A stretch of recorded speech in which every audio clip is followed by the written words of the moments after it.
जय हिंद दोस्तों। आज हमारी भारतीय समाज की चौथी क्लास है। इसके पहले वाली क्लास में हमने जाति व्यवस्था को डिटेल स्टडी किया था। अब आज हम अगली जो मुख्य विशेषता है वो है संयुक्त परिवार, तो इसको हम डिटेल स्टडी करेंगे। तो देखिए, सबसे पहले संयुक्त परिवार में हम कौन कौन से टॉपिक पढ़ेंगे। तो देखिए, सबसे पहले संयुक्त परिवार में अर्थ पढ़ेंगे। फिर संयुक्त परिवार में क्या लक्षण और उसकी विशेषताएं क्या है। उसके बाद निर्धारक तत्व कि कौन कौन से तत्व किसी परिवार को संयुक्त परिवार के रूप में निर्धारित करते हैं। फिर लाभ या कार्य कि संयुक्त परिवार रहा है तो उसके क्या लाभ रहे हैं। फिर कुछ हानियाँ भी होंगी, तो हानियों के बारे में भी देखेंगे। फिर संयुक्त परिवार में आज में क्या आधुनिक परिवर्तन हुए हैं। आज के समय में संयुक्त परिवार में क्या आधुनिक परिवर्तन हुए हैं, तो इसके बारे में देखेंगे। तो चलिए, सबसे पहले संयुक्त परिवार के अर्थ देखते हैं। देखिए, संयुक्तता, ये लिखा है संयुक्त, देखिए संयुक्तता की भावना से ओतप्रोत ऐसा परिवार जिसमें 2 से अधिक पीढ़ी के लोग रहते हैं, उसे संयुक्त परिवार कहते हैं। ठीक है ना? मतलब कि जैसे अगर 2 पीढ़ी के लोग हैं, जैसे मान लीजिए माता-पिता और बच्चे हैं, तो ये एकल परिवार में जाएगा। लेकिन अगर माता-पिता, बच्चे हैं और बच्चों के दादा-दादी भी हैं, तो ये 3 पीढ़ी हो जाएगी और ये संयुक्त परिवार कहला जाएगा। ठीक है? तो उसमें मेन है संयुक्तता की भावना होनी चाहिए। संयुक्तता की भावना होनी चाहिए एक चीज़, 2 से अधिक पीढ़ी होनी चाहिए। 2 इसमें 2 चीज़ इम्पोर्टेंट है। पहला संयुक्तता की भावना और 2 से अधिक पीढ़ी होनी चाहिए, तभी हम किसी परिवार को संयुक्त परिवार कहेंगे। चलिए, अब अगला जो है हमारा विशेषता या लक्षण कि कौन-कौन सी विशेषताएँ और लक्षण होते हैं संयुक्त परिवार में।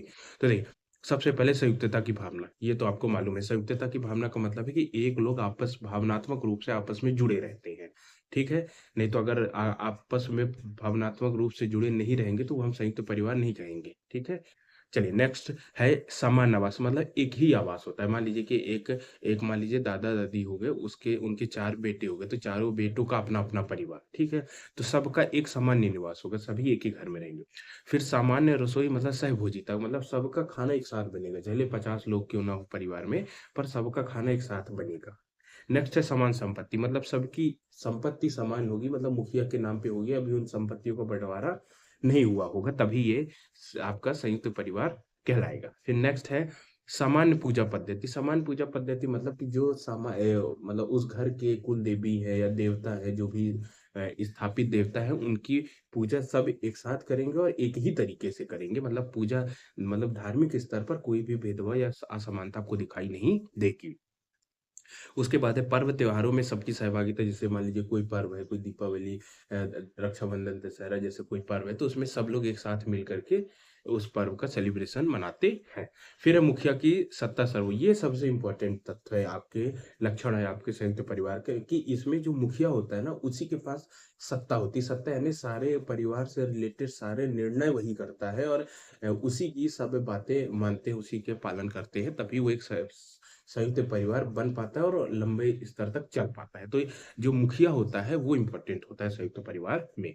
तो ये हो गया आपके अर्थ, मैंने बता दिया आपको, और ये लक्षण और विशेषता मैं आपको बता दिया। अब चलिए नेक्स्ट हम देखेंगे कि संयुक्त परिवार के निर्धारक तत्व क्या होते हैं। तो वही जो लक्षण ही होते हैं, वही निर्धारक तत्व होते हैं, लेकिन आप एक बार देख लीजिए तो आपको कन्फ्यूजन नहीं होगा। जैसे सामान्य निवास, एक निवास होने लगा, सारे मतलब कई सारा पीढ़ी एक निवास में रहने लगा, तो हम कह दिए संयुक्त परिवार। सामान्य रसोई हो गया, समान संपत्ति, समान पूजा पद्धति, ये तो आपको पता ही है, मैं आप पहले बता चुका। फिर भारतीय परंपरा में निहित सामूहिकता, सहिष्णुता एवं त्याग। त्याग की भावना का मतलब होता है कि जैसे मान लीजिए कि जैसे मान लीजिए कि ऐसा है कि पहले के समय होता था, आज नहीं होता था। पहले के समय क्या होता था, बहुत बड़ा परिवार होता था कि मान लीजिए एक दादा-दादी हैं तो उनके 10-20, 10-15 बच्चे हो जाते थे, फिर उनके बच्चे। तो त्याग की भावना का मतलब होता था कि जैसे मान लीजिए कि बड़े भाई-बहनों के बच्चे हैं, तो फिर छोटे जो भाई सॉरी, मान लीजिए कि बड़े भाई के बच्चे हैं, मतलब बड़ा भाई और उसकी पत्नी के बच्चे हैं, तो फिर अमूमन छोटे भाई अपने बच्चे नहीं करते थे, ये सोचते थे कि हो गया ये हमारे बच्चे हैं, मतलब एक संयुक्तता की भावना के तहत हो जाता था। तो ये त्याग की भावना हो जाती थी, मतलब जिसको हम कहते हैं कि परहित में अपना स्वाहित देखा करते थे, तो वो वाली भावना आपको संयुक्त परिवार में देखने को मिलती है। चलिए नेक्स्ट हम करते हैं, तो ये आपको समझ में आ गया होगा, सिंपल, मैंने आपको पहले ही समझा दिया है। नेक्स्ट है अब लाभ एवं प्रकार, ये इंपॉर्टेंट है। देखिए, लाभ का संयुक्त परिवार हमारी इतनी लंबी प्रथा के रूप में चली आ रही है, कम से कम वो नहीं तो अभी भी कई जगह गाँवों में संयुक्त परिवार है, शहरों में भी कुछ इस तरह तक संयुक्त परिवार। तो बताइए, सनातन काल से आज तक संयुक्त परिवार चली आ रही है, तो कुछ ना कुछ तो उसके बहुत बड़े फ़ायदे होंगे, नुकसान भी होंगे बेशक, लेकिन फ़ायदे थोड़ा ज़्यादा स्तर के होंगे, तभी ये व्यवस्था इतने पुरानी है और अभी तक बनी हुई है। तो देखिए क्या होगा, पहला है बच्चों का पालन-पोषण में सहायता। अब देखिए क्या होता है, जैसे आज न्यूक्लियर फैमिली है। न्यूक्लियर फैमिली का मतलब एकल परिवार। एकल परिवार में पति-पत्नी और उनके बच्चे। तो उसमें क्या होता है ना, बच्चों का पालन-पोषण सही तरीके से नहीं हो पाता अगर पति-पत्नी दोनों कमाऊ है। क्योंकि वो दोनों कमाने चले गए तो बच्चों का फिर पालन-पोषण देखें। लेकिन ये दिक्कत संयुक्त परिवार में नहीं होती थी। अगर पति-पत्नी दोनों कमाऊ हैं तो भी पालन-पोषण हो जाता था, और दोनों अगर नहीं कमाऊ है तो भी। अब जैसे एकल परिवार में कमाऊ नहीं है तो फिर पालन-पोषण ही नहीं हो पाएगा, अच्छे से उनकी परवरिश नहीं हो पाएगी, शिक्षा नहीं हो पाएगी। लेकिन संयुक्त परिवार में ऐसा दिक्कत नहीं होती। क्यों? क्योंकि सत्ता मुखिया के पास होता थी, और मुखिया की ज़िम्मेदारी ना केवल मतलब अपने बच्चों के बच्चे के पालन की थी, बल्कि जो बच्चों के भी बच्चे होते थे, उनका भी पालन-पोषण वो समान स्तर पे करते थे। क्योंकि जो भी चीज़ होता था, अगर बड़े वाले भाई के लिए, बच्चों के लिए कोई चीज़ सामान आता या शिक्षा दी जाती, तो वो छोटी मतलब सबके तरह एक साथ होता था। तो ये सबसे बड़ा फ़ायदा होता था, बच्चों का पालन-पोषण उनका हो जाता था। तो मतलब माता-पिता पर बर्डन जो होता है, वो नहीं जा पाता था, ये मुखिया के पास बर्डन जाता था, ठीक है? नेक्स्ट है प्रारंभिक शिक्षा और समाजीकरण में सहायक। तो देखिए, प्रारंभिक शिक्षा जैसे पहले के समय में जो परिवार होते थे, वो आज, और ये मैं परंपरागत विशेषता बता रहा हूँ। आज तो कई काफ़ी हद तक परिवर्तन आ गए। तो जो पहले के समय में परिवार होते तो उसमें लगता था, मतलब 100 डेढ़ 100 लोगों का परिवार है तो उसमें 25 से 50 बच्चे ही हो जाते थे। तो उसमें जो एक मतलब जो घर का मुखिया मुखिया नहीं, या मुखिया होता था, या जो घर का बड़ा होता था, बड़ा भाई, बड़ी बहन, तो वो फिर एक प्रारंभिक स्तर पे सब कुछ शिक्षा दे देता था, पढ़ा देता था, या फिर कोई एक कॉमन टीचर नियुक्त कर दिए, तो वो फिर पढ़ा देता था। तो प्रारंभिक शिक्षा वहाँ हो जाती थी। ओके। और समाजीकरण, समाजीकरण क्या होता था, जब बच्चे अपने माता-पिता और स्कूल के अतिरिक्त अपने दोस्तों से और लोगों से, आस-पास के परिवेश से सीखते, उसको समाजीकरण कहते थे। तो होता क्या था कि जब संयुक्त परिवार होता था तो जो बच्चे थे वो अपने भाई-बहनों, क्योंकि उनकी मात्रा बहुत ज़्यादा, तो उन्हीं के साथ खेलते थे, उन्हीं से सीखते थे। तो ये समाजीकरण उनको मिल जाता था। जैसे आज भी एकल परिवार में देखेंगे, तो एकल परिवार में ये समाजीकरण वाली स्थिति देखने को मिलती है, क्योंकि उनका अगर दोस्तों की संख्या अगर पर्याप्त मात्रा में नहीं है, और उनका पारिवारिक जुड़ाव भी नहीं है, तो उनका समाजीकरण सही तरीके से नहीं हो पाता है। तो ये समस्या पहले नहीं होती थी, क्योंकि पहले उनको पर्याप्त मात्रा में दोस्त और भाई-बहन के रूप में भाई-बहन भी मिल जाते थे, दोस्त भी मिल जाते थे, तो समाजीकरण सही तरीके से हो जाता। फिर है संस्कृति परंपरा का हस्तांतरण हस्तांतरण एवं निरंतरता में साथ। तो देखिए, पहले क्या होता है, जब संयुक्त परिवार होता था, तो जो होता था, जैसे जो कि सास होती थी, तो सास अपने घर की जो रीति-रिवाज, संस्कृति है, मान्यताएँ हैं, वो अपनी बहू को सिखा देती थी। क्यों? क्योंकि सास और बहू का एक ही सहवास होता था, एक ही साथ रहते थे। लेकिन आज ये नहीं है, आज सास अलग रहती है, बहू अलग है, तो इस संस्कृति का निरंतरता नहीं, मुश्किल होता जा रहा है। पहले ये नहीं थी, तो पहले जो परंपरा संस्कृति थी, उसकी हस्तांतरण पूरी तरीके से 100% हो जाती थी, और निरंतरता बनी रहती थी, ठीक है? फिर है कमज़ोर सदस्यों को सामाजिक आर्थिक सुरक्षा। देखिए, ये तो मतलब संयुक्त परिवार की बहुत बड़ी विशेषता रही है कि जो कमज़ोर सदस्य का मतलब है कि मान लीजिए कोई शारीरिक रूप से कमज़ोर है, या मानसिक रूप से कमज़ोर है, या आर्थिक रूप से भी कमज़ोर है, नहीं कमाती हैं, तो उनका उनका भी सामाजिक आर्थिक सुरक्षा मिल जाना। सामाजिक सुरक्षा का मतलब होता था कि जैसे समाज है, तो समाज क्या है ना, आज आप नहीं कमाते या शारीरिक रूप से कमज़ोर है, तो समाज आपको थोड़ा घृणा या कमज़ोर से, या मतलब कि नफ़रत, बहिष्कृत रूप से आपको देखता है। लेकिन पहले के समय में नहीं था, क्योंकि पहले के समय पे सत्ता क्या थी, मुखिया के पास होती थी, और सब मिल-जुल करके रहते थे, तो उनको समाज से ये होता था कि हाँ भाई, ये उनके संरक्षण में है, तो उनको सामाजिक सुरक्षा मिल जाती है। अब आर्थिक सुरक्षा का मतलब है कि जो घर का मुखिया होता था, वो वही उसके आर्थिक पालन-पोषण की ज़िम्मेदारी लिया रहता था, तो सामाजिक आर्थिक सुरक्षा उन्हें, जो कमज़ोर सदस्य होते थे, उनको मिल जाती थी। तो ये व्यवस्था थी। आज जैसे आप मान लीजिए एकल परिवार है, तो एकल परिवार में जो मान लीजिए पति-पत्नी है, तो उनको आर्थिक रूप से भी सशक्त होना होगा। जब आर्थिक रूप से सशक्त होंगे, तभी वो सामाजिक सामाजिक रूप से सशक्त माने जाएँगे। तो ये आजकल की मतलब एक समस्या रही है यहाँ पे, मतलब आजकल के आधुनिक समाज में। पर परंपरागत समाज में ये संयुक्त परिवार का लाभ होने के कारण ये नहीं हो पाता था। मतलब आराम से उनको सामाजिक आर्थिक सुरक्षा मिल जाती थी। फिर है सामाजिक नियंत्रण एवं अनुशासन।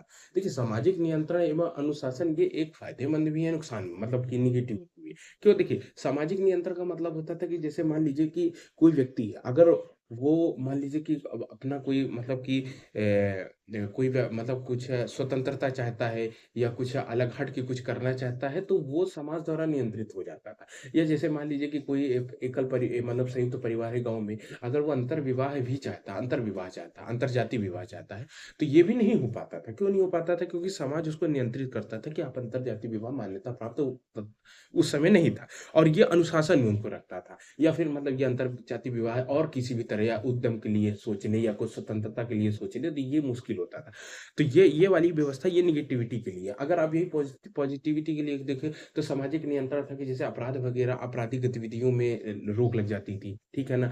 और इसी के साथ ही आप समझ लीजिए कि जैसे कि कोई अन्य काम करना चाहता है या कोई मतलब दूसरी, जैसे कि हाँ, जैसे कि मान लीजिए कि महिलाओं को लेकर के भी जो व्यवस्था होती थी, तो वो भी सामाजिक नियंत्रण के तहत आ जाती थी। तो मतलब अनुशासन और सामाजिक नियंत्रण ये दोनों उस समय बना रहता था।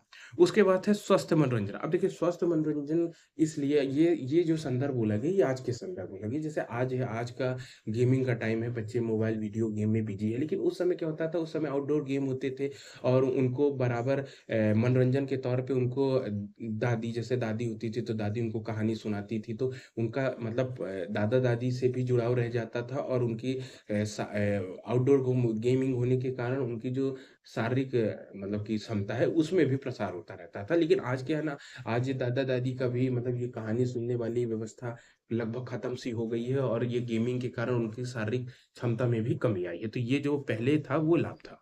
फिर है पूंजी निर्माण में सहायक। तो पूंजी निर्माण में सहायक तो बेशक बहुत ज़्यादा था। जैसे जब पहले संयुक्त परिवार में होता था, तो पूरी घर की संपत्ति एक मुखिया के नाम होता था। तो बहुत बड़ी संपत्ति होने के कारण उनके पास पूंजी बहुत ज़्यादा ज़्यादा होती थी। लेकिन आज एकल परिवार में तो संपत्ति का बँटवारा हो जाता है, तो छोटी-छोटी संपत्ति तो उतनी बड़ी पूंजी बन नहीं पाती है। तो पूंजी निर्माण में ये जो संयुक्त परिवार व्यवस्था थी, ये बहुत ज़्यादा महत्वपूर्ण थी।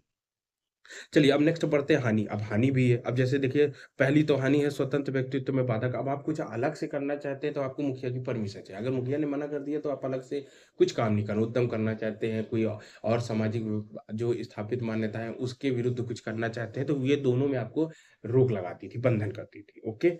नेक्स्ट है आपका, नेक्स्ट है जैसे आपका उद्यमशीलता एवं कुशलता पे बाधक। तो सही बात है, उद्यमशीलता मतलब कि आपको कोई नया उद्यम खोलना है, या कुशलता मान लीजिए आप कहीं बाहर जाकर के जॉब करना चाहते हैं, कुछ करना चाहते हैं, तो ये व्यवस्था उस समय उतनी नहीं थी। आपको उद्यमशीलता वही करना पड़ता था जो आपका पुश्तैनिक व्यापार है। मान लीजिए घर में खेती होती है, या घर में कोई लोहारगिरी का काम, बढ़ई का काम है, तब अब पूरा परिवार एक ही काम कर रहा है, तो ये वाली स्थिति आपको हानिकारक रूप मतलब निगेटिव रूप में आपको संयुक्त परिवार व्यवस्था में देखने को मिलती है। फिर है अकर्मण्यों की संख्या में वृद्धि। सही बात है। अब जैसे भाई कोई एक पुश्तैनी व्यापार है, चल रहा है, अब व्यक्ति, कई सारे लोग हैं, अब व्यक्ति को सामाजिक आर्थिक सुरक्षा है ही, तो अकर्मण्य मतलब कि काम ना करने वाले लोगों लोगों की संख्या बहुत ज़्यादा हो जाती थी। घर बैठे हैं, कुछ काम ही नहीं है, खाने को भी मिल रहा है, पहनने घूमने को भी मिल रहा है, और समाज में इज्जत भी बनी हुई है मुखिया के कारण, तो अकर्मण्य लोगों की संख्या में भारी वृद्धि होती थी। ठीक है। फिर है श्रम की गतिशीलता में बाधक। वही है, श्रम गतिशील नहीं हो पाता, मतलब श्रम एक स्थान से दूसरे स्थान नहीं जा पाता। अपने पहली बात तो अपने पुश्तैनी व्यापार में ही संलिप्त रहते थे, और अगर किसी को बाहर जाने मतलब बाहर जाकर के जॉब करना है, या कुछ भी बाहर जाके उद्यम स्थापित करना है, तो उसकी मुश्किलता ये व्यक्तिगत हो जाता है, तो पारिवारिक तौर पे तो उसकी सामान्यता उसको परमिशन या नहीं मिल पाती थी, या ये उतना सोच भी नहीं पाता था। तो श्रम की गतिशीलता में तो बहुत बड़ा बाधक था। फिर स्त्रियों की निम्न स्थिति के लिए उत्तर, तो सही बात है, स्त्रियों की निम्न स्थिति के लिए उत्तरदायी किस लिए? क्योंकि जो उस संयुक्त परिवार की महिलाएं हैं, वो आर्थिक रूप से पूरी तरह पुरुषों पर या मुखिया पर निर्भर रहती थी, तो ना उनको आर्थिक स्वतंत्रता मिल पाती थी, उसी के कारण सामाजिक स्वतंत्रता, तो वो क्या है कि पुरुषों के अधीन ही रह जाती थी। लेकिन आज जैसे एकल परिवार है, तो एकल परिवार में महिलाओं को आर्थिक स्वतंत्रता है, वो कहीं भी जाके जॉब कर सकती हैं। आर्थिक स्वतंत्रता तो उनको सामाजिक स्वतंत्रता भी मिल जाती है, तो ये निम्न स्थिति के लिए तो जिम्मेदार थी।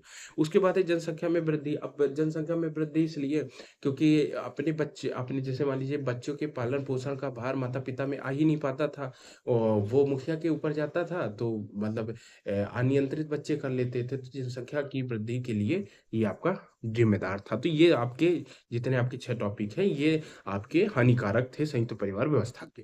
अब आगे देखते हैं कि संयुक्त परिवार में आधुनिक परिवर्तन। अब सही बात है, आधुनिक परिवर्तन तो हुआ है। पहले के समय आधुनिक आधुनिक परिवर्तन आधुनिक पहले के समय की व्यवस्था आज कायम नहीं है। अब सबसे पहले अगर हम आधुनिक परिवर्तन की बात करें तो इसमें पहले अगर कारण जानने की कोशिश करते हैं कि भाई आधुनिक परिवर्तन क्यों हुआ है? फिर हम देखेंगे आधुनिक परिवर्तन किस-किस पक्ष में हुआ था। अगर कारण जानने की कोशिश करें तो आप बताइए क्या है? पहला तो है कि जो पुश्तैनी व्यापार है अब वो उतना प्रतिफल वाला नहीं रह गया। पुश्तैनी व्यापारों का ह्रास हुआ है, एक। दूसरा है कि लोग एजुकेटेड होते जा रहे हैं, तो जो एजुकेटेड होते जा रहे हैं तो वो आर्थिक अवसर की ओर जाते हैं। तो तीसरा है लोगों में स्वतंत्रता आ गई है, लोग व्यक्तिवादिता बढ़ गई, भौतिकता बढ़ गई है, त्याग की भावना कम हो गई है, जिसके कारण एकल परिवार की मतलब प्रवृत्ति बढ़ती जा रही है। 3 चौथा कारण आप ये समझ लीजिए कि सरकार द्वारा जो व्यवस्था है जैसे कार्यक्रम है, योजना है, उसके कारण ये व्यक्ति पर लागू होती है। तो व्यक्ति एक कह सकते हैं कि उनको स्वतंत्रता मिल रही है हर चीज़ के लिए, चाहे आर्थिक रूप से, सामाजिक रूप से। तो वो आपके संयुक्त परिवार मतलब जो मुखिया है उसके नियंत्रण से बाहर होते जा रहे हैं, नियंत्रण कम होता जा रहा है। तो ये वाली व्यवस्था हो गई। तो इस तरह के कई सारे 4-5 कारण आप बना सकते हैं कि आज संयुक्त परिवार में परिवर्तन हो रहा है। अब हम देखते हैं संयुक्त परिवार में परिवर्तन किस पक्ष में हो रहा है। तो पहला पक्ष है आपका संरचनात्मक, उसकी संरचना में परिवर्तन हो रहा है। संरचना मतलब जो बनावट है, जो दिखाई देती है उसमें जैसे एकाकी परिवारों का उद्भव। अब क्या है ना एकाकी परिवारें बहुत तेज़ी से आपकी एकाकी जो परिवार है ये बहुत तेज़ी से इसका उद्भव हो रहा है। अब मैंने उद्भव के कारण सबके वही रहेंगे। आर्थिक आर्थिक अवसर है और ऊपर से ये कह सकते हैं कि पुश्तैनी व्यापार में कमी है और ये कह सकते हैं कि आर्थिक अवसर है वे वो एजुकेशन बढ़ रहा है। तो ये सब कारण सबके लिए एक रहेगा, पर प्रवृत्तियाँ अलग-अलग होंगी। जैसे कि एकाकी परिवार या एकाकी परिवार का उद्भव बहुत तेज़ी है। दूसरा है नवस्थानिक परिवार की संख्या में वृद्धि। अब नवस्थानिक परिवार की संख्या में वृद्धि का मतलब है कि जब नए नए मान लीजिए कोई दंपति है, नया-नया विवाह करते हैं तो वो चाहते हैं कि हम अलग रहें परिवार में, एक नई जगह रहें, नए तरीके से ज़िंदगी शुरू करें। तो न इसका तीव्रता से मतलब कि प्रवृत्ति देखी जा रही है कि इसका तीव्रता बहुत तीव्र हो रहा है कि नवस्थानिक परिवारों की संख्या में वृद्धि। फिर है मुखिया की सत्ता में विकेंद्रीकरण। मुखिया की सत्ता विकेंद्रीकरण का कारण है जैसे कि पहली बात तो सब आर्थिक रूप से स्वतंत्र हो रहे हैं। दूसरी कारण ये है कि जो सामाजिक स्थिति मुखिया की है अब वो उतनी रह नहीं गई, पुश्तैनी व्यापार रह नहीं गया है, ना संपत्ति उतनी बड़ी रह गई है, तो मुखिया की सत्ता में आपको कमी देखने को मिल रही है। उसके बाद है निर्णय प्रक्रिया में अन्य परिजनों की सहभागिता में वृद्धि। सही बात है कि आप सत्ता जैसे मान लीजिए मुखिया है, तो मुखिया के बच्चे हो सकते हैं कि मुखिया के पद से भी ऊँचे हो जाएँ तो एजुकेशन के तौर पर एजुकेशन अधिक होने के कारण, शिक्षा ज़्यादा होने के कारण उनको भी अपने जो अन्य परिजन हैं, उनसे राय लेनी पड़ती है। तो ये वाली स्थिति भी फिर इस स्त्रियों के आर्थिक निर्भरता में कमी और उनकी स्थिति में सुधार हो रही है। तो भई स्त्रियाँ सही है, एजुकेटेड हो रही हैं, स्वतंत्र हो रही हैं, आर्थिक अवसर ढूँढ रही हैं, जॉब कर रही हैं, तो आर्थिक रूप से स्वतंत्र हो रही हैं, तो उनकी स्थिति में सुधार हो रही है। तो ये परिवर्तन हो रहा है। उसके बाद है संयुक्तता की भावना में कमी। सत्यता की भावना में कमी यही है क्योंकि जो परिवार है वो उनको सामाजिक आर्थिक सुरक्षा दे नहीं पा रहा है, तो वो फिर आर्थिक सामाजिक सुरक्षा के लिए बाहर निकल घर छोड़ देते हैं, बाहर निकल जाते हैं, जॉब करने लगते हैं। अपने काम में इतने व्यस्त हो जाते हैं कि जो उनका माता-पिता है और अन्य परिवारजन है, उनसे ना बात हो पाती है। इस कारण उनकी संयुक्तता की भावना में कमी आ रही है। चलिए नेक्स्ट देखते हैं। तो ये आपके ये जो इतने पॉइंट थे, ये आपके पूरी उसकी संरचना को प्रभावित करती है, बनावट को प्रभावित करती है, जो दिखाई देता है। चलिए नेक्स्ट तो ये पहला आधार हो गया था संरचना में परिवर्तन। अगला देखिए, तो अंतःपारिवारिक संबंधों में परिवर्तन। अब संबंध में कैसे परिवर्तन हो रही है? मतलब बच्चों वो परिवार ब माता-पिता बच्चों के बीच के संबंध या फिर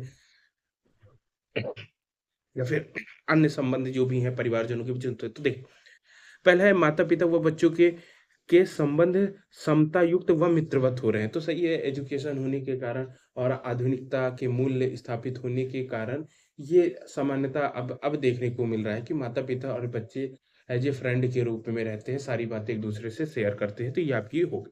उसके बाद है बच्चों द्वारा माता-पिता के निर्णयों का विरोध अब ये कई बार कर दिया जाता है निर्णयों का विरोध अगर क्योंकि स्वतंत्रता मिल रही है, बच्चे एजुकेटेड हैं, अपने अधिकारों को जानते हैं, कानून को जानते हैं, तो कई बार जैसे विवाह को लेकर के विरोध हो जाता है, या फिर कई अन्य संपत्ति जैसे मामले, या फिर कहीं एजुकेशन के लिए कहीं बाहर जाना है, या अन्य पारिवारिक कोई भी निर्णय है, उनको लेकर के विरोधागति वाली स्थिति देखने को मिलती है।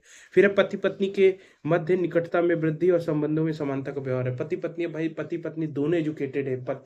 पत्नी अब पति पर आर्थिक रूप से निर्भर नहीं रह गई। तो दोनों के मध्य जब दोनों बराबर वाली स्थिति में होती है, तो जो संबंध होते हैं, वो निकटता वाले, वो दोस्ती भरे मित्रता संबंध होते हैं, ना कि पहले वाले क्या थे, मतलब राजा स्वामी और सेवक के बीच का संबंध रहा करता था पुराने समय में पति और पत्नी के बीच, जो कि अब मित्रवत संबंध हो जा रहा है। तो ये वाली स्थिति मित्रवत संबंध होने के कारण समानता वाली स्थिति उनके बीच में बनी है। अगला है सास की सत्ता में कमी, बहू की स्वतंत्रता में वृद्धि। अब सास की सत्ता कमी इसलिए हो रही है क्योंकि अब बहू एजुकेटेड आ रही है, अपने अधिकारों को जानती है, कानून को जानती है, अगर हिंसा होगी तो कानून उसको संरक्षण देगा। तो सास की सत्ता में इस तरह धीरे-धीरे कमी हो रही है, और बहू को स्वतंत्रता मिल रही है। मतलब चाहे तो शिक्षा के करना चाहे तो उसके लिए स्वतंत्रता है, जॉब करना चाहे तो उसके लिए स्वतंत्रता है। तो ये सब आपके दूसरा आधार था आपका अंतर पारिवारिक संबंधों में परिवर्तन। अब नेक्स्ट देखते हैं कि संयुक्त परिवार के कार्यों में परिवर्तन क्या हुआ? मतलब संयुक्त परिवार के जो आपके कार्य हैं, क्योंकि पहले संयुक्त परिवार के कार्य थे, मैंने आपको बताया सामाजिक सुरक्षा देता था, आपका मतलब और भी पूँजी का निर्माण करता था। ये जो मैंने आपको यहाँ पे कार्य बताए, पालन-पोषण, प्रारंभिक शिक्षा, सामाजिक ये कार्य। अब इस कार्य में आपके परिवर्तन क्या-क्या हो रहा है? तो चलिए देखते हैं, ठीक है? तो पहला है संयुक्त परिवार के कार्यों में परिवर्तन। पहला है यौन संबंध के नियामनकर्ता के रूप में परिवार का महत्व कम हो रहा है। सही बात है, पहले क्या था, संयुक्त परिवार था, तो जो यौन संबंध की पूर्ति है वो विवाह के तत्पश्चात होती थी। लेकिन आज ये व्यवस्था नहीं है। आज आपके जो प्रेमिका प्रेमी वाला संबंध है, गर्लफ्रेंड रिलेशनशिप, वो विवाह के पहले भी हो जाता था, और विवाह उत्तर संबंध भी, मतलब एक्स्ट्रा मैरिटल आपको रिलेशनशिप देखने को मिलते हैं। तो इसकी जो मतलब कि एक नियामक रहा है कि रेगुलेट करता था आपके यौन संबंधों को परिवार, तो वो अब नहीं होने के कारण इसकी भूमिका कम हो गई है। फिर है नातेदारी के प्रति परिवार की भूमिका कम होना। नातेदारी मतलब होता है जैसे, नात मतलब होता है जैसे कि मतलब बहन या बेटी का जो हस्बैंड या उसका परिवार होता है। तो नातेदारी की भूमिका कमी होने का कारण ये है कि क्योंकि जैसे प्रेम विवाह वाले मामले देखने को मिल रहे हैं, या फिर पति पत्नी के बीच मध्य संबंध होने के कारण उनकी जो भूमिका है कि उनके नात के जैसे पारिवारिक भूमिका होती है, उनके सम्मान और जो अन्य प्रकार के भेंट स्वरूप अन्य चीज़ों को देना होता है, तो उनकी भूमिका में आपको ये कमी देखने को मिल रही है। तो आज क्या है ना, असमानता वाली स्थिति भी हो गई है। नेक्स्ट है पीढ़ी की संख्या कम होना। अब जैसे पहले देखिए, पहले क्या होता था, बाल विवाह हो जाती थी, तो संयुक्त परिवार में 5-5 पीढ़ियाँ तक देखने को मिलती थी। क्योंकि 18 साल, 15 साल में विवाह हो जाता था, 5-5, 6-6 पीढ़ियाँ देखने को मिले। लेकिन आज के समय में ऐसा नहीं है। आज संयुक्त परिवार अगर है भी तो मुश्किलतः 3 पीढ़ियाँ देखने को मिलती है, उससे ज़्यादा नहीं मिलती। तो पीढ़ी की संख्या में कमी हो रही है। बाल विवाह जैसे अब अपराध हो गया, तो बाल विवाह कोई कर नहीं रहा। उसके बाद आर्थिक आर्थिक अवसर, आर्थिक सुरक्षा ना होने के कारण, जॉब ना लगने के कारण अब व्यक्ति भी हैं, पुरुष महिला है, तो वो भी विवाह करने के लिए तैयार नहीं है, तो पीढ़ी की संख्या कम हो। उसके बाद है बच्चों द्वारा अधिकतर समय घर से बाहर बिताने और संचार साधनों के विकास के कारण सामाजिकरण के कार्य के रूप में महिला परिवार की, मैंने आपको हाँ वहाँ बताया था कि सामाजिकरण कार्य करता है। क्यों? क्योंकि बच्चे अपने भाई बहनों और मित्रवत लोगों के साथ रहते थे सामाजिकरण। लेकिन आज क्या हो रहा है, बच्चे अधिकतर घर से बाहर, समय पढ़ाई के लिए घर से बाहर है, नहीं तो अन्य एक्टिविटीज के लिए घर से बाहर हो जाते हैं। दूसरा, उनके पास संचार साधन है, मोबाइल वगैरह है, तो गेम गेम खेल रहे हैं, और भी मतलब कि मतलब मनोरंजन के साधन हो गए। तो वो उस सब के कारण उनकी जो सामाजिकरण होता है, जो परिवार उनको सामाजिकरण की सुविधा देता है, तो वो सुविधा नहीं हो पाती। क्यों? क्योंकि बच्चों के पास अपने परिवार को देने के लिए समय कम होता जा रहा है। तो ये सामाजिकरण की भूमिका के रूप में परिवार का महत्व कम हो गया। उसके बाद है मनोरंजन की सुविधा साधन उद्योग के कारण परिवार का महत्व। सही बात है, मनोरंजन पहले भले बच्चे क्या होते थे कि अपने परिवार इतना बड़ा होता था, भाई बहनों के साथ ही खेल लेते थे, घर में ही टूर्नामेंट हो जाता था क्रिकेट का। लेकिन आज ये स्थिति नहीं है।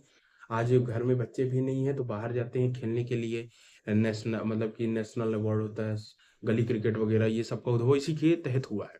फिर है लोक कल्याणकारी राज्य एवं एनजीओ की बढ़ती भूमिका के कारण सदस्यों के सामाजिक आर्थिक सुरक्षा संबंधी, हाँ जैसे पहले मैंने क्या बताया था कि पहले जो व्यक्ति को सामाजिक और आर्थिक सुरक्षा देता था वो मुखिया का काम होता था। लेकिन अब मुखिया का महत्व कम होता जा रहा है क्योंकि सरकार कई सारी आपकी लोक कल्याणकारी सरकार विकास कार्यक्रम चले, आपको आर्थिक रूप से पैसे चाहिए, आपको कुछ उद्यम करना है, सरकार लोन देगी, आपको विवाह करना है, सरकार आपको सुरक्षा देती है और आप अगर आप वृद्ध हो गए हैं, तो सरकार आपको वृद्ध आश्रम की व्यवस्था देती है। तो सामाजिक सुरक्षा जो आपकी सामाजिक और आर्थिक सुरक्षा वो सरकार द्वारा होने के कारण क्या हो रहा है, मुखिया का महत्व कम हो रहा है। जब मुखिया का महत्व कम हो रहा है, तो परिवार का भी महत्व कम होता जा रहा है। तो ये आपकी संयुक्त परिवार के कार्यों में परिवर्तन दिख रहा है आज के समय।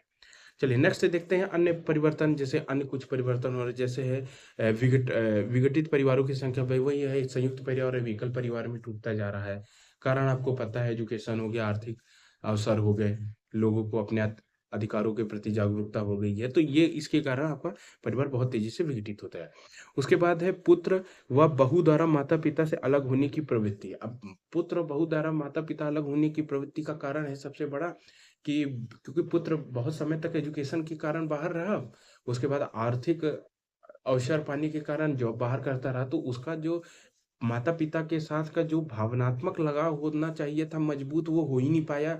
उसके बाद अगर उसका कोई भावनात्मक लगाव था, तो वो बाहर जो प्रेमिका थी या प्रेमी था, उनके साथ होना है। तो वो अभी क्या है ना, वो उनके साथ होने के कारण अब संयुक्त परिवार वाली व्यवस्था टूट रही है। वो अलग एक एकाकी परिवार के रूप में रहना ज़्यादा पसंद करते हैं।